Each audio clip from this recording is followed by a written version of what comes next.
Keep your technical skills section front and center. I always like to call the first half of the first page of your resume prime real estate because that's where the reader's eyes naturally are drawn to. So put as much relevant information there as possible without making it look too jumbled, of course. Be thoughtful in formatting. Make sure the essential information is first, easy to find, easy to read, and then use appropriate language.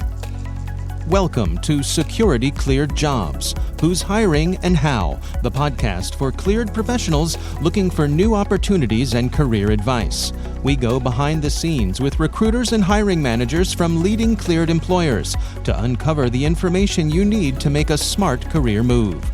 Get ready for insights from this week's guest and your hosts, Kathleen Smith and Rachel Bozeman. Welcome to our show, everyone. This is Kathleen with ClearedJobs.Net. And today my special co-host is Bob Wheeler. Bob and I have worked together for eons. I'm not going to say how old because I don't want anyone to know how many gray hairs I have. So Bob, welcome to the show today. It's great to have you. Hey, I love being a guest host every now and then. Always exciting. So now that I'm here, who are we talking to today, Kathleen? Who's on the hook with us? So today's guest is Kenya Sabbat, Senior Principal Talent Acquisition Business Partner with Northrop Grumman. Welcome to the show, Kenya. Thank you so much. I'm excited to be here. We're going to have a great show. Hey, let's kick this off, Kenya. You know, I didn't realize Northrop Grumman was the family business, but your grandfather worked for Northrop Grumman. Some family connection. That's got to be a cool thing. Yes. So my grandfather worked for Northrop and then worked for Grumman, or in reverse order, before they merged. And then I believe he even worked for Northrop Grumman once they finally merged. And then also my little brother worked for Northrop Grumman for a while as well. So I'm just continuing the family legacy. I told my two kids they're up next. Well, that's one thing that I love about the government contractor community. There are many people who have family connections, sometimes with competitors, which I always find is interesting. Oh, yeah. That's fun. So how did you get to Northrop Grumman yourself professionally? How'd you make your way there? Well, I initially gravitated towards Northrop Grumman because of their focus on defining possible and protecting and advancing humanity as we know it. I think that's always kind of been near and dear to my heart, especially when you pay attention to what's going on in the news. But now that I'm here, I continue to be impressed by the focus on internal growth and the way the company helps you thrive in life and in your career, as well as the emphasis they place on cultural belonging. That is great. I mean, Northrop Grumman has been just such a wonderful part of the community and such a wonderful customer that we've worked with. So, Kenya, Northrop has 4 business sectors. And you hail from the mission systems sector. Yes. So what type of work does mission systems sector do in the cleared community? Sure. Well, Northrop Grumman as a whole has around 100,000 employees. And in mission systems alone, there's about maybe 20,000 or a little bit more than 20,000. Mission systems is a leader in advanced mission solutions. So that includes connectivity and processing, electronic warfare, targeting and survivability, maritime and undersea, multifunction sensors, and navigation. That's definitely a mouthful. It's definitely a mouthful. I mean, there's so much that Northrop Grumman does. So Thanks for sharing that with us. Well, and Kenya, you're tasked with finding the people that Mission Systems business unit needs to keep going. What kind of security cleared skill sets are you looking for specifically that is on your radar, on your rec list, or however you want to say it? Sure. So we typically look for engineers like software, hardware, systems, and cyber, and then sensors and systems technicians, manufacturing positions such as manufacturing engineers, manufacturing analysts, and then even some functional roles. Not all of them require a clearance, but some of them do, including contracts, pricing, and supply chain. That's a really wide variety of stuff. And that's one of the great things about, larger organizations, prime organizations, that they've got so many options out there, so many needs that you can fit folks into. Yeah. So location wise, I mean, I'm assuming it's not just National Capital Region or is it mostly National Capital Region? So as far as locations, in Maryland, it would be Baltimore, Annapolis Junction, Annapolis, separate from Annapolis Junction, Sykesville. In Virginia, it would be just the Northern Virginia area and Waynesboro. Also, Ohio, we have Cincinnati and Beaver Creek. And then in California, we have San Diego, Sunnyvale, San Jose, and Woodland Hills. But I should mention, as you stated, we're a huge company. And so Northrop Grumman has a presence in all 50 states and 25 countries. So whenever there's someone who's looking for an opportunity within the company, please make sure you go to our career site so that you're not pigeonholing yourself just to one area. And since you mentioned San Jose, one of the areas I'm from, I do know my way to San Jose. Just had to throw that in there. Yeah, Every now and then, I break out in song, and you just gave me that opportunity, and I really appreciate it. that works for me. So you're focused on Annapolis area, Annapolis Junction in particular, since you did make the distinction between Annapolis and Annapolis Junction. And it is Yeah. amazing how many people don't understand that they are Yeah, two very distinct areas. right. And understandably so. Annapolis Yes. and Annapolis. So the positions that you're filling are primarily for Annapolis Junction, or as we like to call AJ, which means you're supporting the Maryland customer. And the Maryland customer is all about polygraphs and on-site work. Is that your limit, or are you a little flexible? So many of our positions require a TS/SCI clearance level or above and on-site presence, given the nature of the work that we do. However, we do have some positions that require a lower level clearance and the ability to get cleared at a higher level once hired, maybe within a certain amount of days of being hired. Regarding flexible schedules, I know nowadays remote and hybrid schedules are even more popular and desirable by candidates. And of course, due to the nature of some of the work we do and our programs that we support, we can't always offer that. However, because some programs perform very sensitive work, we still are able to offer some sort of flexible schedule, such as a 410 schedule or a 980 schedule, where you could potentially have every Friday off or every other Friday off. Instead of being home still working, you could actually be off and be at the beach. Well, I don't think everyone right now wants to be at the beach, but Not yet. Well, I do. the beach that's warmer, not the beach that's colder. Yes. Well, what's also great is we've talked about the return to site, return to work program that's sort of big now in 2025, changing over from 2020. But I really love hearing that Northrop Grumman has this flexibility, because I think we've all identified that it's not necessarily the return to work or the being on site that's the challenge. It's the flexibility to maintain our work-life balance. So I applaud Northrop Grumman once again for being part of that leader of the pack, making sure that your employees have work schedules that support family life and work-life balance. Yes. And I have to say, this is probably my first job where I did have the option of 980. I've always heard of it. I have family members who work for government contractors, and I have in the past as well, but didn't have this option. So I'm so glad to be on this side of it. It's interesting how we're talking to such a large organization. We keep coming back to family. Yes. You even shared with us in part of the pre-call a story about take your kids to work day and how that really brought some of the qualities about Northrop Grumman, home to you specifically. Can you tell us about your little take your kids to work story?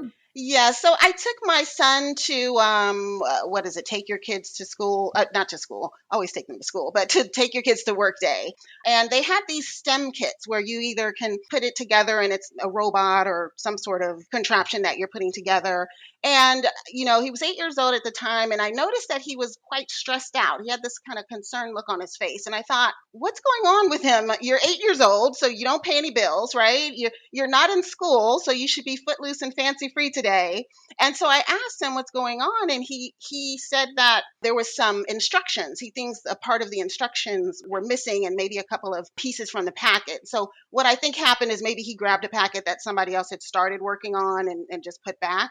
But when I was talking to one of the facilitators about it, we kind of laughed because that's a realistic job preview of being an engineer, right? That's a day in the life of an engineer. Everything is not laid out perfectly in front of you. And so I think, since Northrop Grumman looks for technical talent to build next generation capabilities and solve the world's toughest problems, my son's experience really highlights the importance of skills such as problem solving, innovative thinking, natural curiosity, those types of skills. And that's kind of what we look for. I also learned that I need to challenge him a little bit more, maybe hide some of the pieces every now and then. And one of our follow-up questions to this was whether other parts of the culture that you really want to talk about with mission systems. You kind of already went into that talking about those other pieces, but just to kind of round it out, is there a way to describe the culture, why it's so impactful and what it is? Well, let's see. I can give you kind of my personal view. Our shared values are that we do the right thing, we do what we promise, we commit to shared success, and we pioneer. But I would describe the culture as open, inclusive, and mission focused. I've been here almost 3 years, and I've always found that my suggestions and ideas are seriously considered, even when I'm just kind of brainstorming. So even when I'm not completely on board with it myself, they're very seriously considered, and sometimes we're able to implement them, sometimes we're not.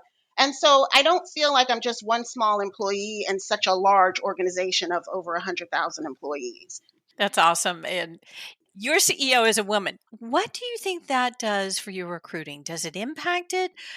I remember I didn't always know the CEO of the companies I was interviewing for. So, do your applicants know this, or those who do, does it have an impact? Well, Kathy Warden is not only our CEO and president, but also the chair of Catalyst and a Catalyst CEO Champion for Change, which is a community of over 75 CEOs pledging to advance more women in all levels of leadership. I think this positively impacts our recruiting efforts because it shows that when it comes to our values and support of our culture of belonging, Northrop Grumman is not just talking the talk, but also walking the walk. So regarding candidates, I think they don't have to look very far to see evidence of that. And I know that obviously candidates nowadays try to use as much information available to them to try to understand the environment, right? If they're making important decisions, they may be completely happy and successful in their current role, but open to considering new opportunities, but they want to make sure they know what they're getting themselves into. So they do more research, there's more information available to them. And so I think it really helps in that regard. That's a great thing that's going on that piece. I'm going to switch it up just a little bit. As a military person, skill bridge is something that a lot of people talk about. And organizations like Northrop Grumman are the kinds of places that a lot of veterans are looking for. Does your business sector specifically, do you guys participate in skill bridge? Do you have anything to do with skill bridge? What's going on with the skill bridge program there? Yes, Northrop Grumman is a proud partner with DoD SkillBridge. We work directly with military services and offer our own program. So we offer individual internships, which means we can adjust flexibility to their dates. Of course, they're available to participate up to a total of 180 days. I also want to mention an award-winning program that we have called Operation Impact. And that stands for Injured Military Pursuing Assisted Career Transition. Excuse me, tongue twister. And it's an award-winning program. It actually will celebrate the 20th anniversary this year, a little bit later on this year. We definitely support veterans. So, can you tell us a little bit more about Impact? It provides career support and guidance to transitioning service members, those who have service connected disabilities, just to ease their transition from the military to a civilian career. Awesome. So I'm going to dig back to your background a little bit because you were a certified resume writer in a previous life. Having that expertise, having that special skill set, and all of your years of experience being a recruiter, can you share with us 3 resume tips for the cleared professionals in our audience? Sure, absolutely. I would say that the first tip would be to keep your technical skills section front and center. I always like to call the first half of the first page of your resume prime real estate because that's where the reader's eyes naturally are drawn to. So put as much relevant information there as possible without making it look too jumbled, of course. Also, prominently feature your clearance level. That's just a little selfish tip from me to you because most of my positions require a very specific clearance. So I would love to not have to search all the way to the 20th page of the resume to find what I need to know first. And then my third tip would be just be thoughtful in formatting. Make sure the essential information is first, easy to find, easy to read, and then use appropriate language, of course. So I'm going to delve a little bit deeper into tip number 1 because I've Okay. I've done a lot of technical resumes as well. And in that technical section, I've noticed a lot of people will throw in there creative thinker, business writer. Yeah. So help us a little bit more by what specifically are you talking about in that technical skills section? Because I know a lot of people put filler in there, and that Yeah. filler is very frustrating.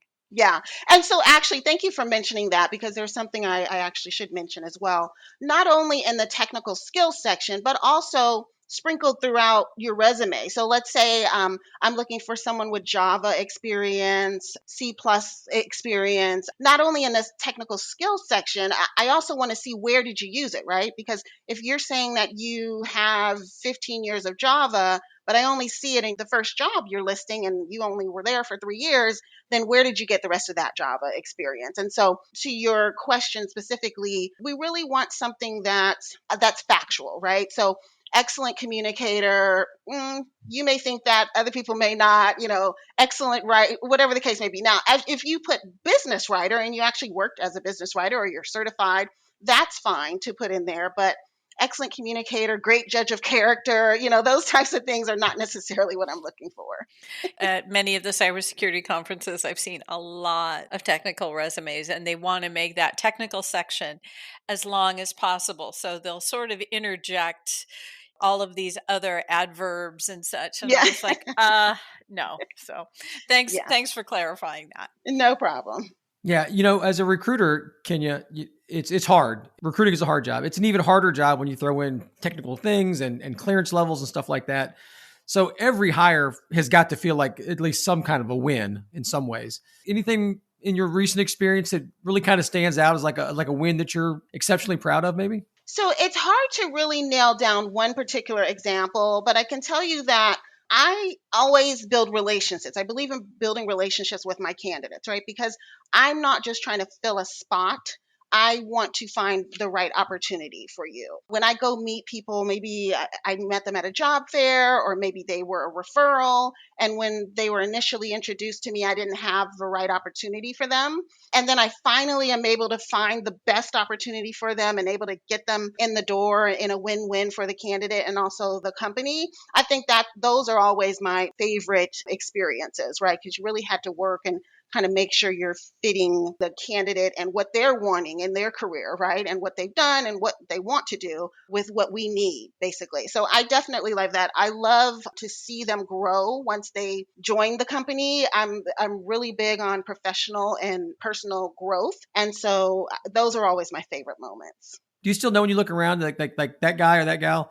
I hired that person, and you see when they're getting promoted or something like that. You still recognize the name of the person? Absolutely. I work so hard to get them. I don't forget them at all, ever. That's awesome, because that is one of the number one tips that I give job seekers. You don't look for a recruiter to work with just when you need a job. Just like, Yes, you don't go and buy a house just all of a sudden when you need to buy a house. You've exactly. been looking at the neighborhood, you've been looking at the schools, you've been looking at the commute.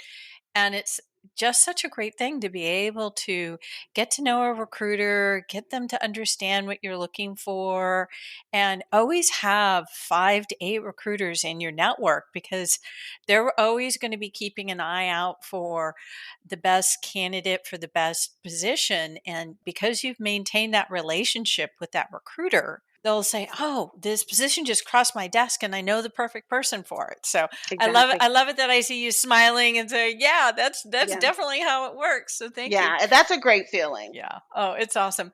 So how may our listeners get in touch with you? Well, you can always get in touch with me through LinkedIn, Kenya Sabbat. And then also, I always recommend that listeners, candidates, go to our Northrop Grumman career site, just because I do have a certain amount of programs, which in the grand scheme of the company and our opportunities, boundless opportunities that we offer, my programs may be just a drop in the bucket, right? So go to our careers website and just kind of take a look at what we have. You can create a profile for yourself to make yourself searchable by all of our talent acquisition business partners. Thank you. That's wonderful. And I'm just going to throw in a little plug for you all, because Northrop Grumman Mission Systems was definitely one of our first world's best recruiters when we started the Best Recruiter program way back in 2008. So definitely get in touch. And Kenya, thank you for joining us today. Sorry it wasn't a little warmer outside today with all of our snow, but it was really great talking to you with your sunny smile. Thank you so much. Well, it was really great talking with Kenya of Northrop Grumman Mission Systems. I really love that she was talking about her tips for job seekers as far as resume tips are concerned, and really delving deeper into if you have a technical resume and you say you have 15 years of Java experience, you need to lay out where you were doing that 15 years of Java experience. Bob, what was great for you? I was really struck by the family atmosphere and stuff like that. You think of Northrop Grumman or those other big companies as being those big impersonal companies. She really had a lot of stories and a lot of real reflections on how much it meant to her, whether it's her grandfather, to her kids, to, Her brother, taking care of the people that she's hired. I mean, you don't always hear about that. And I think that was a really interesting thing to hear. And it just sounded so great for a big company like that to still have that kind of a culture. And we're so thankful that all of you in the audience are part of our ClearedJobs.Net family. We want to make sure you succeed. Thank you so much for listening to today's episode. Share it with your colleagues, share it on LinkedIn, and we look forward to sharing more information with you on our next show. Bye-bye.